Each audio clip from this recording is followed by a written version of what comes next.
কেমন আছো সবাই? সবাই ভালো আছো তো? আজ আমি তোমাদের জন্য দশম শ্রেণীর পাঠ্য একটা কবিতা নিয়ে এসেছি। অস্ত্রের বিরুদ্ধে গান, কবি জয় গোস্বামীর লেখা। তো কবিতায় যাওয়ার আগে আমি জয় গোস্বামীর সম্পর্কে দু চার কথা একটুখানি বলে নেব। তোমরা একটু ধৈর্য ধরো, তারপরে আমি কবিতার আলোচনায় যাব। দেখো, আধুনিক বাংলা কবিতার একজন স্বনামধন্য কবি, এখনকার কবি, তিনি হলেন জয় গোস্বামী। 10ই নভেম্বর 1954 সালে তিনি জন্মগ্রহণ করেন।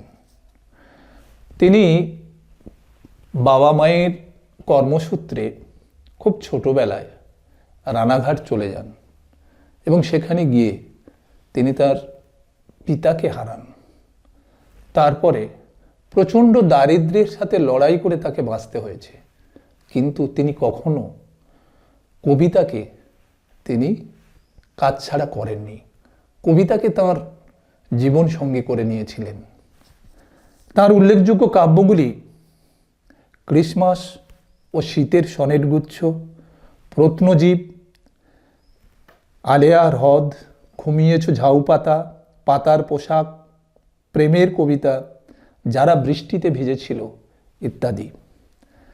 তিনি দুবার আনন্দ পুরস্কার পান। 1990 সালে তার ঘুমিয়েছ ঝাউ পাতা এবং 1998 সালে যারা বৃষ্টিতে ভিজেছিল এই কাব্যগ্রন্থের জন্য তিনি আবার আনন্দ পুরস্কার পান। 1997 সালে তার পাতার পোশাক কাব্যের জন্য বীরেন্দ্র স্মৃতি পুরস্কার পান। 2000 সালে পাগলি তোমার সঙ্গে আছি এই কাব্যের জন্য সাহিত্য একাডেমি পুরস্কারও পান। তোমাদের পাঠ্য যে অস্ত্রের বিরুদ্ধে গান, এই কবিতাটা কিন্তু 1997 সালে প্রকাশিত পাতার পোশাক কাব্যগ্রন্থ থেকে গৃহীত হয়েছে। আর এই কাব্যের 20 সংখ্যক কবিতা। কবিতাটিতে যুদ্ধের বিরুদ্ধে এবং শান্তির পক্ষে জয়গান করেছেন, গানের জয়গান করেছেন কবি। সমকালীন সমাজ প্রেক্ষিত, সামাজিক দ্বন্দ্ব সংঘাত, রাষ্ট্রশক্তির নিরঙ্কুশ নিষ্ঠুর শাসন ও জান্তব উল্লাস, মানুষের কাতর আর্তনাদ কবিকে ব্যথিত করেছিলেন। তাই কবি গানকে সঙ্গী করে অস্ত্রের বিরুদ্ধে দাঁড়িয়েছেন। গান দিয়ে কিন্তু অস্ত্রকে থামিয়ে দেওয়া যায়। তোমরা কবিতার মধ্যে দেখো, আমি সেগুলো আলোচনা করব। গান এমন একটা জিনিস, গান কিন্তু মানুষকে ঐক্যবদ্ধ করতে সহযোগিতা করে। মানুষের মনে শান্তির প্রলেপ লাগাতে গানের ভূমিকা অনেকখানি। তোমরা তোমাদের পাঠ্য বইটা খুলে রাখো। এখন আমি মূল কবিতায় আসছি। কবিতার প্রথম স্তবকে আমরা কি দেখছি? কবি বলছেন, অস্ত্র ফেলো, অস্ত্র রাখো পায়ে, আমি এখন হাজার হাতে পায়ে এগিয়ে আসি, উঠে দাঁড়াই, হাত নাড়িয়ে বুলেট তাড়াই, গানের বর্ম আজ পড়েছি গায়ে। কবি এখানে কি বলছেন? অস্ত্র ফেলে দাও, অস্ত্র ফেলো, অস্ত্রকে পায়ে রাখতে বলছেন। কেন বলছেন? আসলে শক্তির দম্ভে অন্ধ মানুষ অস্ত্রের আস্ফালনে হিংস্র আর নৃশংস হয়ে ওঠে। মানুষের মানবিক বৃত্তিগুলোকে ধ্বংস করে দিয়ে তার মধ্যে পৈশাচিক বৃত্তি জাগ্রত করে তোলে অস্ত্র। তাই কবি অস্ত্রকে ফেলে দিতে বলেছেন পায়ে। দেখো, অস্ত্রের আক্রমণ যখন মানব সভ্যতাকে ধ্বংস করে, তখন আমাদের মানবতাবাদী প্রিয় কবি মানুষের স্বার্থে, সভ্যতার স্বার্থে অস্ত্রকে পায়ের নিচে ফেলে দিতে আহ্বান জানিয়েছে। আমি এখন হাজার হাতে পায়ে এগিয়ে আসি, উঠে দাঁড়াই। এখানে কবি আমি বলতে কবি নিজের কথা বলেছেন, যদিও বৃহত্তর অর্থে আমরা বলতে পারি মানুষের বিবেকের কথা তিনি উল্লেখ করেছেন। অস্ত্রের বিরুদ্ধে দাঁড়ানোর মতো শক্তি, সামর্থ্য এবং সাহস নিয়ে কবি যেন হাজার হাতে পায়ের ব্যাপ্তিতে আজ উজ্জীবিত। যুদ্ধকে প্রতিহত করার জন্য তিনি যেন হাজার হাজার মানুষের প্রতিনিধিত্ব করছেন। হাত নাড়িয়ে বুলেট তাড়াই, গানের বর্ম আজ পড়েছি গায়ে। এখানে বুলেট আর বর্ম এই দুটো শব্দ কিন্তু খুবই ব্যঞ্জনাবহ। বুলেট কথার অর্থ কি? বুলেট কথার অর্থ হলো কার্তুজ বা বন্দুকের গুলি, আর বর্ম আত্মরক্ষায় ব্যবহৃত একটি পোশাক, যা ধাতু কিংবা চামড়ার তৈরি আবরণ। যুদ্ধক্ষেত্রে শত্রুর অস্ত্রের আঘাত থেকে নিজেকে রক্ষা করতে শরীরের উপরের দিকটা এই পোশাকটা ব্যবহার করা হয়। তোমরা দেখো, কবি কিন্তু যুদ্ধের বিরুদ্ধে তিনি এই মোটা চামড়ার আবরণ বা ধাতুর পোশাক কিন্তু ব্যবহার করেননি। তিনি গানকে তাঁর বর্ম হিসাবে বেছে নিয়েছেন। যুদ্ধের অস্ত্রের বিরুদ্ধে তিনি গানকে ঢাল করেছেন। তোমরা কি বলতে পারবে কবি কেন এই অস্ত্রের বিরুদ্ধে গানকে ঢাল হিসেবে ব্যবহার করেছেন, তাঁর বর্ম হিসেবে ব্যবহার করেছেন? আসলে আমরা যদি অস্ত্রের বিরুদ্ধে অস্ত্র ধারণ করি, তাহলে কিন্তু হিংসা, ধ্বংস, বিবাদ আরও বেড়ে যাবে। তোমরা বলো তো, আগুন দিয়ে কি কখনো আগুনকে নেভানো যায়? কবি এখানে বুলেট অর্থাৎ অস্ত্রের ঝঞ্ঝনাকে গানের তরঙ্গ দিয়ে প্রতিরোধ করতে চেয়েছেন। কারণ গান সহজেই মানুষের হৃদয়, মন জয় করতে পারে। ভাষা বা বক্তব্য কিন্তু ততটা পারে না। যুদ্ধ, বিবাদ, হিংসা নিরসনে গানই হাতিয়ার হয়ে উঠুক, এটাই কবির প্রত্যাশা। পরের স্তবকে কবি কি বলেছেন? গান তো জানি একটা দুটো, আঁকড়ে ধরে সে খড়কুটো, রক্তমুছি শুধু গানের গায়ে, মাথায় কত শকুন বাচিল, আমার শুধু একটা কোকিল, গান বাঁধবে সহস্র উপায়ে। এখানে আমরা কি দেখছি?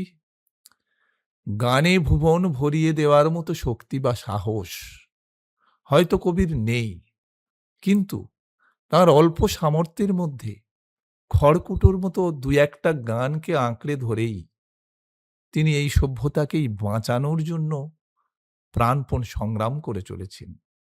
একটা দুটো গানই যেন তার কাছে যথেষ্ট, কারণ গান থেকে বাঁচার রসদ পাওয়া যায়। রক্ত মুছি শুধু গানের গায়ে। আসলে অস্ত্রের আঘাতে মানব সভ্যতার যে রক্তপাত, তা কবি গানকে হাতিয়ার করে তার গায়ে মুছে ফেলতে চাইছেন। তিনি চান রক্তপাতহীন একটা শান্তিপূর্ণ সমাজ। গান দিয়ে তিনি পূর্বের রক্তপাতের কালিমাকে মুছে দিতে চান। কবির কাছে তাই গানই হল জীবন সংগ্রামের একমাত্র আদর্শ এবং অবলম্বন। এর পরের লাইনে কবি কি বলছেন? মাথায় কত শকুন বাচিল, আমার শুধু একটা কোকিল, গান বাঁধবে সহস্র উপায়ে। দেখো, শকুন বা চিল এখানে খুব তাৎপর্যপূর্ণ। দেখো, শকুন বহু দূর থেকে লক্ষ্য রাখে কোথায় ওর মৃতদেহ পড়ে আছে, আর চিল চিল তীক্ষ্ণ দৃষ্টি সম্পন্ন, কোথায় তার শিকার আছে ও ধরে নিয়ে ছোঁ মেরে চলে যায়। আসলে কবি এখানে শকুন বা চিল বলতে অস্ত্র নির্ভর, স্বার্থান্ধ, যুদ্ধবাজ মানুষগুলোকে বুঝিয়েছেন, যারা তাদের যাবতীয় মানবিক হৃদয়বৃত্তি, বোধবুদ্ধিকে বিসর্জন দিয়েছেন। সেই স্বার্থান্ধ মানুষগুলোর লক্ষ্য কি? তারা যেন তেন প্রকারণে তাদের স্বার্থসিদ্ধি তারা করবেই। এই ঘৃণ্য স্বার্থান্ধতা শকুন বা চিলের সঙ্গে তুলনীয়।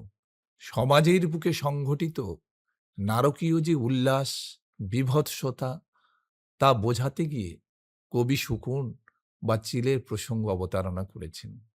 পরের লাইনে কবি কি বলেছেন? আমার শুধু একটা কোকিল গান বাঁধবে সহস্র উপায়ে। বলো তো তোমরা, কোকিলের গান আমরা কখন শুনতে পাই? আসলে কোকিলের গান বয়ে আনে বসন্তের বার্তা। সহস্র উপায়ে কোকিলের বাঁধা গান মানুষের হৃদয়ে হৃদয়ে নির্মাণ করবে মানবতার প্রেমের মন্দির। কোকিলের সংখ্যা হয়তো অনেক কম, তবুও তার গান মানুষের মনের গভীরে প্রভাব ফেলবে। আর কবির প্রত্যাশা, একক কোকিলের গানই সম্প্রীতির বার্তা ছড়িয়ে দেবে সারা বিশ্ববাসীর কাছে।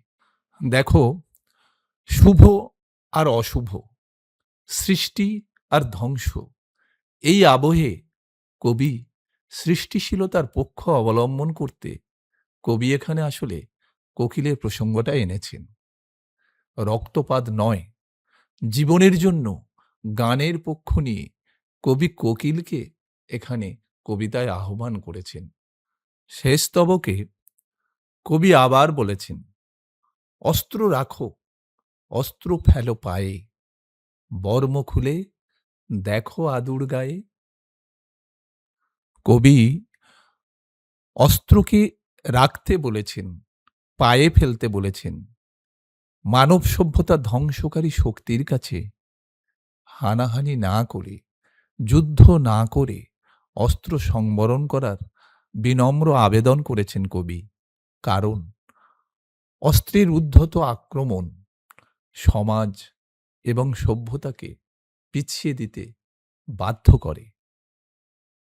তোমরা বলো, যে সমাজে, যে সভ্যতায় শুধুই যদি ঝগড়া, মারামারি, হানাহানি এগুলো চলে, তাহলে সেই সভ্যতার কোনো উন্নয়ন, কোনো কল্যাণ হতে পারে না।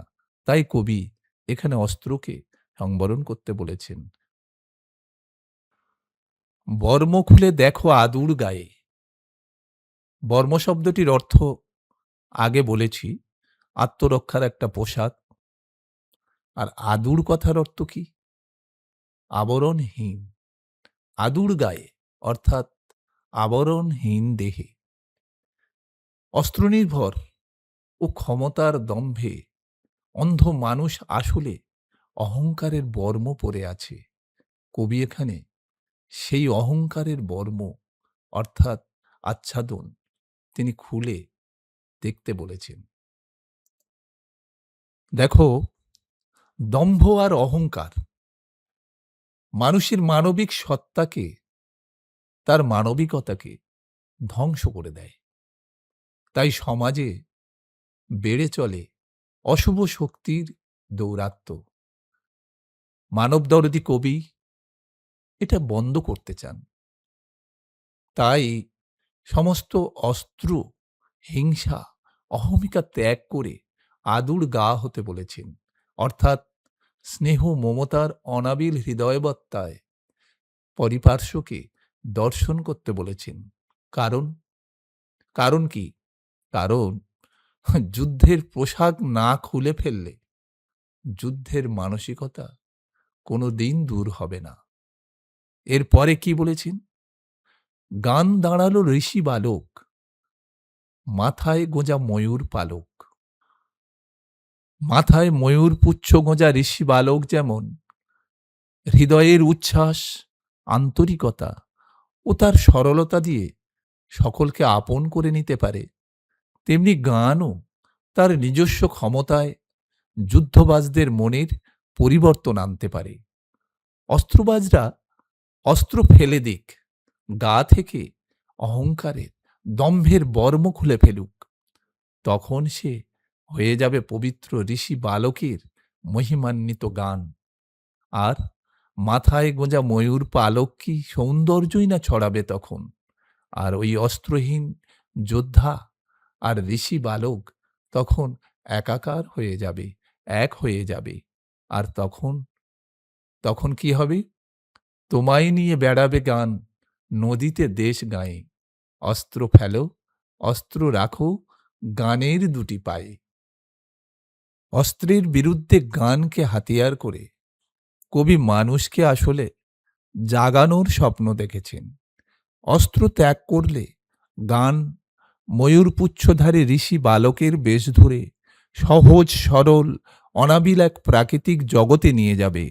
সেই গান প্রকৃতির সাথে রচনা করে দেবে সহজ সরল বন্ধুত্ব।